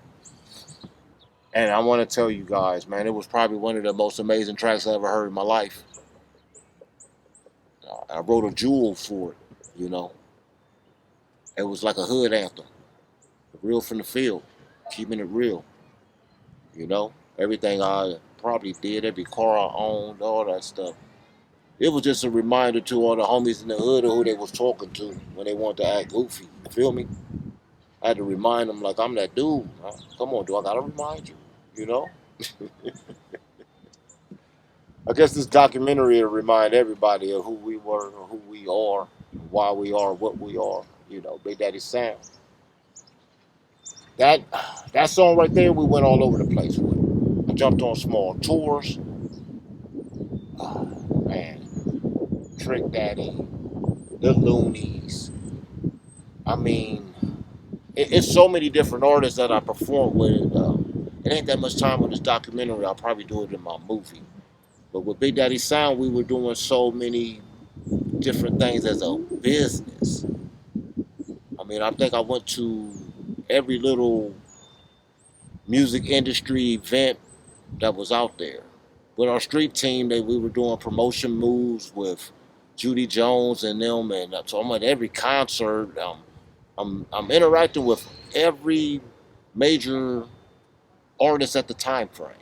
Okay, so another one of those conventions was Urban Network, and this time we bro had me out in we in Palm Springs, California, Nigga, I didn't even know it was a Palm Springs, California. But Palm Springs was live. I ain't gonna sit there and cap. I got to meet.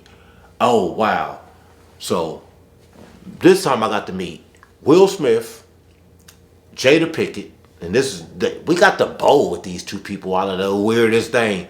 I wasn't even thinking about no bowling, but I got a couple skills. And the WGCI people wanted us to. Cass linked up with the dude. I remember that. The director from WGCI and my homeboy Cass chopped it up. You feel me? Now, I remember them from another convention in Chicago that I went to.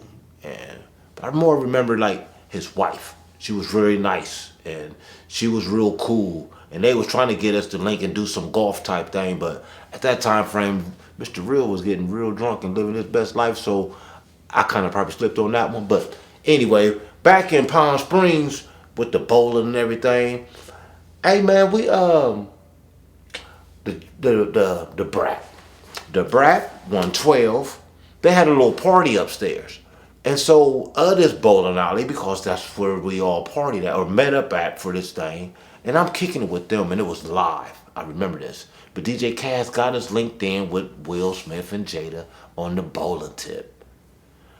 We got to bowl with them. Cooler interaction, not gonna cap. Like, I met them, didn't be all in their face, because I ain't one of them type of dudes. I'll tell you this much. Miss Pickett is a very short little lady. She's very cute. But she's probably like this big. No cap, man. They're not, like I said, TV and real life is a big illusion because people don't look like you think. But we had a decent time. I don't know if we won on the bowling or not, but it was cool. More people tried to talk to us later because we were with Will and Jada. I learned a lot, man. I guess that's the moral of this story. Messing with my homeboy DJ Cass and Big Daddy Sound, I interacted with so many wigs and people that you see and you're like, oh my gosh. I mean, just when I found out there's a difference between stars and entertainers, because a lot of them cats is broke, like real talk. Like, I got a couple dollars, and I'm just a little rapper from Columbus, Ohio. Really, I'm just a hustler from Columbus, Ohio that like to rap. So that's just a better way to put it. But a lot of these people that y'all admire is really basic. Like, that's just no cap. I ain't mad at them for being basic, but I'm just telling y'all cause I can right now. So, all right, we bowled, we danced, we did. Oh, okay. I guess I got to tell this part of a story because my homeboy is going to tell it to y'all anyway. Palm Springs, I can't think of the label at the time frame, Sony, whoever Mary J was signed with at the moment, they were doing a showcase. So I'm a fan of Miss Mary J. Blige, okay? I grew up on hip hop, you feel me? First R&B singer lady that ever used a true hip hop track. I used to ride around bumping the 411 in my Cadillac because I had me a couple dollars. I keep telling y'all that because it's true. So me and Cass at the convention, bro in the back, because, you know, we part of the music industry, so we eating and dibbling and dabbling like everybody else. It's free spread back there, beer and everything. That's what bro do. He army, so he drink, he kicks it, and lives his best life. Me, I'm a fan. So I'm up front. Mary starts to sing. They got monitors on stage. It's a music convention. This ain't nothing but industry people there, so I sit on the stage. Yeah. I know. You're probably looking like, man, this dude crazy. I'm not crazy, I'm honest. I see the opportunity. I took advantage of the scenario. Now, was I cool? Yes, I'm from Ohio, so you should know that already. I don't do the extra stuff. My bro see me, and I know he's looking like, what is this boy about to do? But believe me, y'all, I'm a fan, but I'm not a fanatic. You feel me? Especially when it comes to women. My mama taught me better. So it worked out well. No security bum rushed your boys. I just laid on stage. Your girl actually even came over, sang a little bit to the homie. I look real cool and smooth. You understand what I'm saying? Yes. Shout out to Mary J. If I wasn't married, love, you already know, man. Hey. But yeah, man. So I already put that out there, DJ Cass, because I know you wanted everybody to know that I laid on the stage, probably looked like a sucker to the homies, but I didn't feel like a sucker at the moment, fellas. I'm just being honest. It was Mary J. If you seen her the way I saw her, you would be feeling the same way. I'm just being honest. I'm telling you, TV and the way you see people in real life is a big difference. Especially our dark-skinned women. They're a lot prettier in person. Just take my word for it. Cause yeah, I mean, all right. Since we on the subject of the women that I've met, we're in Atlanta one time, and we got this radio lady with us. Gosh, Cass, what's baby girl's name? T. Fox. Tina Fox. Tina Fox was one of the OG radio lady from 106, 107, one of our stations here in Columbus, Ohio. But she was cool. She worked with us. She was plugged into the industry. So she went down to Atlanta with us one time. I think we was at V103. That was V103. And me and Cash, you know, we doing us. We promoting Big Daddy Sound. I got newsletters. I'm down there, t-shirts. You name it, I got it. Big Daddy Sound. My jacket. I got the bag. I got it all. Now, I see women all the time, but this particular one was more of a classy, sophisticated type. You know, pretty brown skin. Like I said, TV and in person is a big difference. So I see, you know, she's dressed modest. You know, jeans, some nice heels, a little, you know. I ain't tripping, so I'm down there trying to let her know. Big Daddy Sound, baby, this is what you want to get hip to. You feel me? My homegirl, T. Fox, come into the building, and she just starts screaming, man. Like, oh my gosh, doing the little girl stomp. You know, girls, whenever they're excited. I'm like, what the heck? She's like, you don't know who you're talking to? And I'm like, no. This baby girl want to try to get her hip to Big Daddy Sound. And she says her name. It's Yolanda Adams. Now, I've been to church, but I don't really go. So, still don't ring a bell for me. I even look at Kaz, and even though he know music, but we're not in that world like that. So, it's still a big, okay, yeah, okay, cool. But just so happened to be Miss Yolanda Adams, one of the superstar gospel singers of our time, who I bumped into, and I guess not to say that like I just always bump into real pretty women. I'm saying it to say she was such a cool lady, and our interaction was so genuine. And she let me give her my spiel about my record label, Big Daddy Sound, and the things I learned from being a part of Big Daddy Sound. I was able to communicate and interact with those type of individuals without ruffling feathers. I guess that's what people don't really understand. The reason I give so much props to my homeboy DJ Kaz. He groomed us to be such talented and special type of people to interact in this industry that's such a dangerous industry. You know, coming from Ohio, you have some of these high expectations and thoughts of the way this thing works, and sometimes you realize that this thing is really different than what you expected. Shout out to Tommy Boy Records for being kind of weird and creepy, but it's all good. We ain't tripping about it.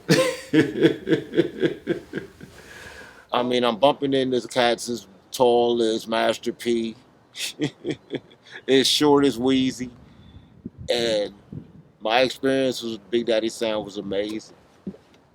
Oh man, I could go on forever, but I don't have that much time, man. It was cool hanging out with you people, though. You know, BDS for life, Mr. Real, one.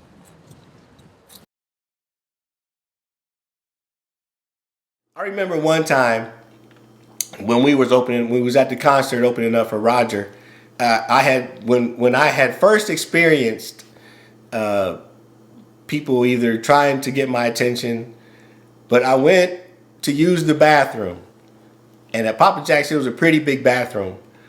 But while I was at the urinal, two rappers approached me from behind and said that they keep calling the number and nobody would call them back. And while I was taking a piss, they were going to rap for me because that was their one chance that I would get to hear them rap. And so while I was taking a piss, they did a couple verses until I got finished. That wasn't the first time that happened. That happened a few times. And you never know what people are going to do, especially when you're using the bathroom, but people want you to hear them either rap or sing, whatever it was. So I know a lot of the times, you know, people always say they want to be in the music business, but I'm telling you, after being in it and really being in it and being at the top of it in Ohio, sometimes it ain't all flowers, right? Sometimes there are some moments you really don't know what's going on. But we had a ball at all the events that we did. I can't recall any violence at any of the shows that we ever did. We always turned it out and gave the crowd exactly what they came to see, right? Entertainment from Big Daddy Sound. At a music convention in Palm Springs, I see a lady sitting at the bar. I go up to the bar and I grab a beer and I sit down beside her and we just start talking. And we just had a great conversation. She says she was at the music convention there with her husband, but she didn't tell me who he was. And so we just kept talking, having a normal conversation. And she said, "Do you know how to bowl?" And I was like, "Yeah, that's an odd question." I said, I know how to bowl." She said, "Well, me and my husband, we're going bowling later. And would you join us?"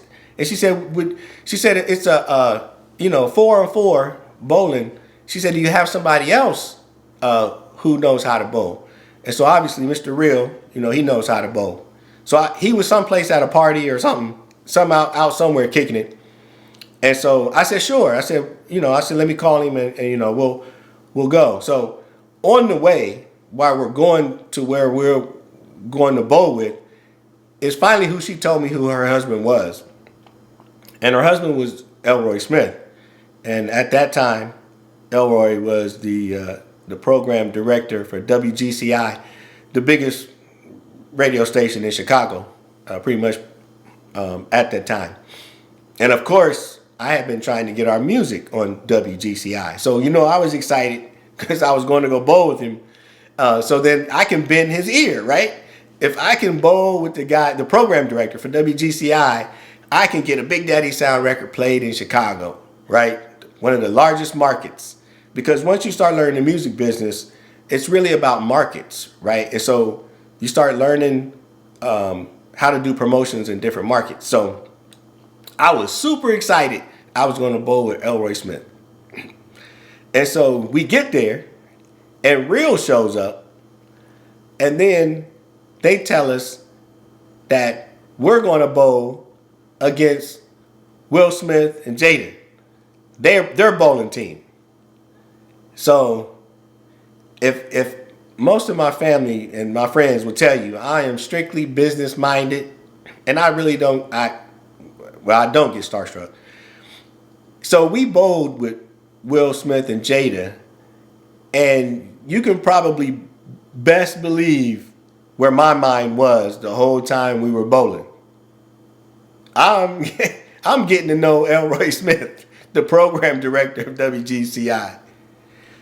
So I can't even remember words that Will or Jada said while we were bowling against him. I was so focused on trying to get Big Daddy Sound that next step up, which is what I did everywhere I went. Always focusing on business, always trying to get Big Daddy Sound to that next level is what I did everywhere I went. One of the times I was with a big music executive, and we were at a music convention. So it was most of the music conventions is secure from the regular public. It's just music people, right? So he says, "Greg, take a walk with me." So I took a walk with him, and we went to an ATM machine, and he pulled out some cash. And as soon as we turned out, one of the artists on that record label was there to get the cash that he had just got out the ATM machine. So that's one of those lessons that I took back to the artists on Big Daddy Sound. I kept telling them, until we start making some real good money with music sales, that, all of this money is recouped. And so that was a lesson to me, even though that artist was a national recording artist, and of course I'm not going to say the person's name, they had a smash hit out on the radio. They were still getting advances from the record label. So people always ask me, what happened to Big Daddy Sound? Well, what I'll share with you, what happened to Big Daddy Sound, is kind of what you're seeing with Puff Daddy right now. I was invited for a music deal meeting. It was at a music convention, and it was up in a suite. So I was at that convention, I think, with Mr. Real. But Mr. Real, you know, he's always someplace promoting and partying. So I go up there to talk about the deal with this company. I won't mention the company. But I get up to the hotel suite. You know, there were two guys. They introduced themselves, welcomed me, told me how much they've heard about Big Daddy Sound. All the stuff we have been getting as far as airplay, our video played, all the progress. They had heard all about it, and they wanted to talk, you know, the next steps for Big Daddy Sound Records. So, you know, I'm in there, and the suite had multiple rooms. And so I'm in there, I meet them.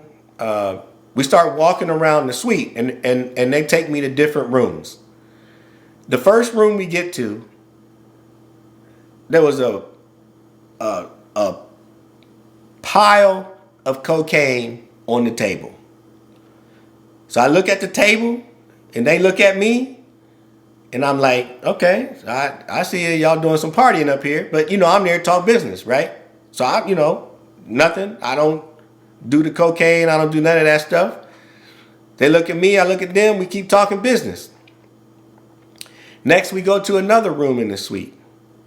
This time we get to this room in the suite, and on the table, what it appeared to me, it was either gay CDs or gay DVDs with men, having sex with men on, or you know, men being with men on these covers. And so I look at the table, I look at the guys look at me, I act like my phone rang. I said, oh, hold on for a second. I said, yeah, Mr. Real. I said, what's going on? I said, oh, you locked out of the room? Oh, I need to come and let you in the room? Oh, okay, no problem. I'll be down in a second. I said, hey, fellas, that's my roommate. He's locked out of the room. I have to go down and let him in his room. And I said, I'll be back so that we can discuss business right after I let him in the room. DJ Kaz never went back to that suite.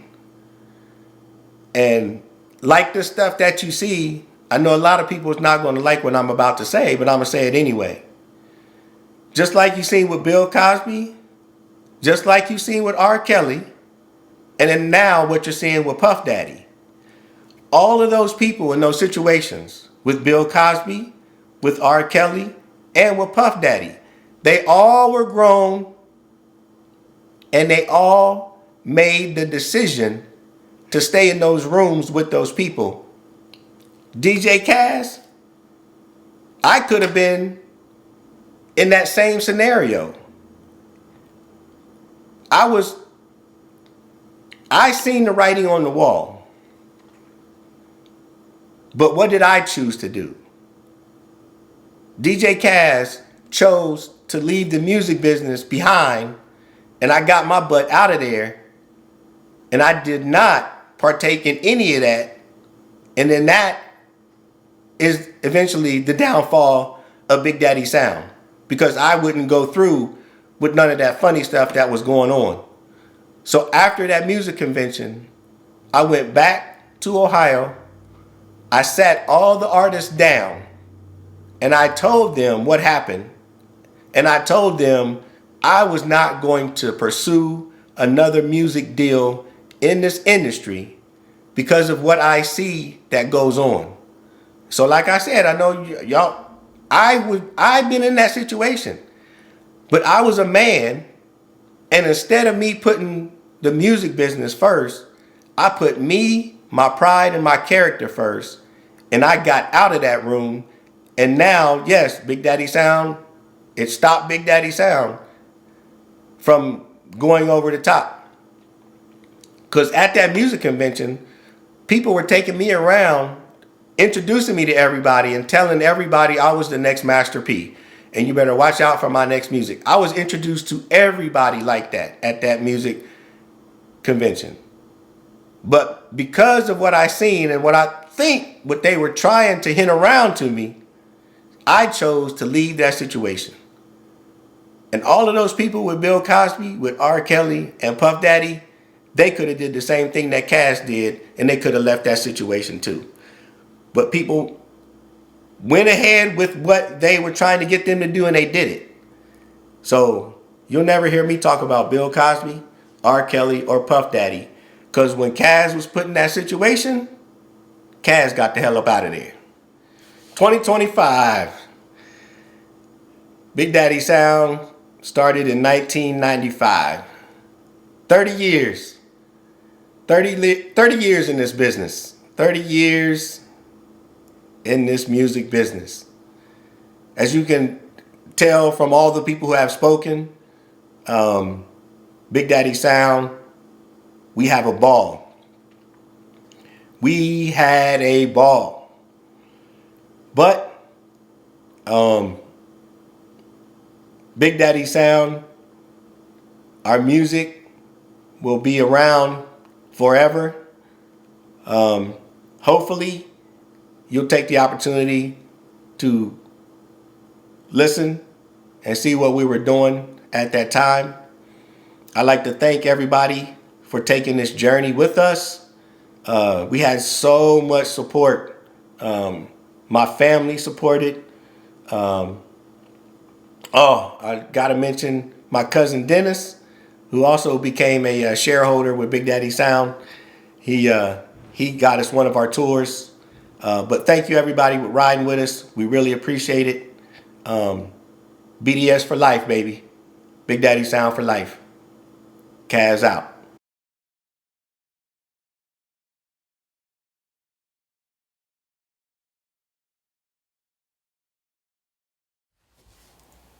Seeing how everybody's grown and the way music has changed over the years, it's just like